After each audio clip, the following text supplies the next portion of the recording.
सच्चिदानंदरूपाय विश्वोत्पत्त्यादिहेतवे तापत्रय विनाशाय श्रीकृष्णाय वयं नमः। सब द्वारन को छोड़ के मैं आया तेरे द्वार, हे वशभानु की लाडली जरा मेरी ओर निहार। नमस्कार, मैं पंडित विपिन वशिष्ठ कल से इसी बात को सोच रहा था जब से आपका मेल आया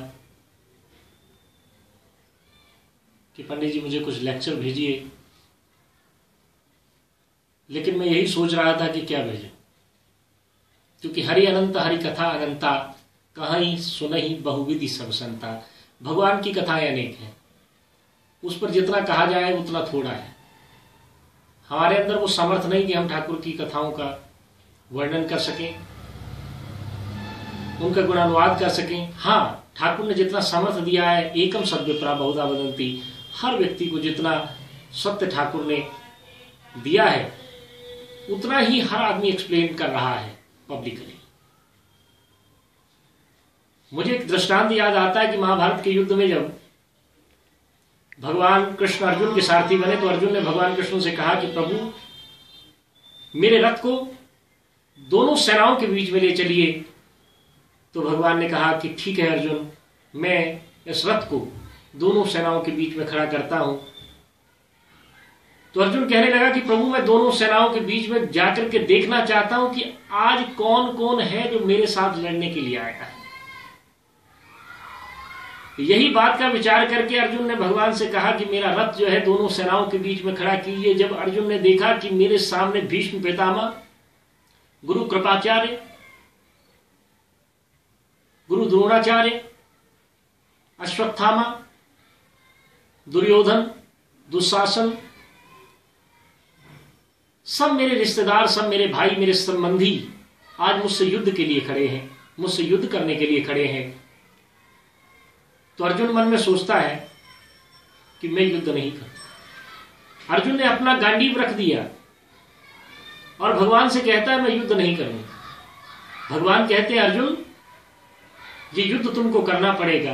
बोले मैं युद्ध किसके लिए करूं? यदि इन सबको मार करके मुझे इस संसार का साम्राज्य मिल भी गया तो बिना अपनों की यह साम्राज्य किसी काम का नहीं। हे माधव, मैं इनको नहीं मारूंगा। भगवान कृष्ण कहने लगे कि अर्जुन तुम्हें इनको मारना पड़ेगा, इनसे युद्ध करना पड़ेगा। क्यों? क्योंकि ये तो पहले से ही मरे हुए हैं। अरे तुझे तो सिर्फ साधन बनना है, माध्यम बनना है।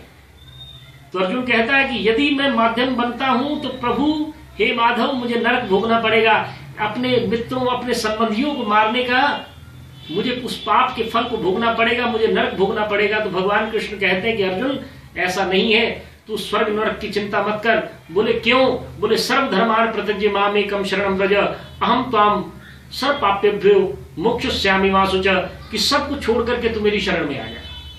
जब तू मेरी शरण में आ जाएगा तो अहम त्वाम सर्व पापेभ्यो, कि मैं तेरे सब पापों को क्षमा कर दूंगा।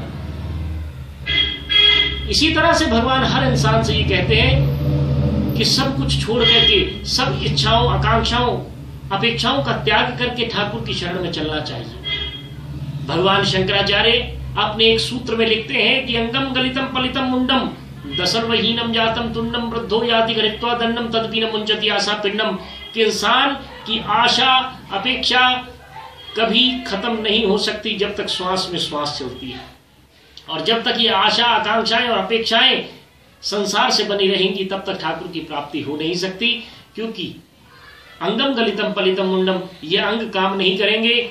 ये जब सिर कांपने लगेगा, उठने बैठने की, चलने फिरने की शक्ति खत्म हो जाएगी, तब भी ये शरीर जो है ना आशाओं को नहीं छोड़ता। इसीलिए कलयुग में श्रीमद् भागवत महापुराण में भगवान सुखदेव राजा परीक्षित से कहते हैं कि हरेर नाम हरेर नाम एव केवलम कलौ नास्तेव नास्तेव गतिरन्यथा, कि राजा परीक्षित भगवान के नाम के बिना इस दुनिया में कोई रास्ता नहीं है जो भव सागर से पार ले जाए। इसीलिए कलयुग केवल नाम आधारा, सुमिर सुमिर नर उतर ही पारा। जितना ठाकुर का नाम, जितना ठाकुर का स्मरण, जितना उनके चरणों की सेवा हम लोग कर पाए, उतना हमारे जीवन का जो है उद्धार होगा। इन्हीं शब्दों के साथ मैं अपनी वाणी को विराम देता हूँ। जय श्री कृष्ण।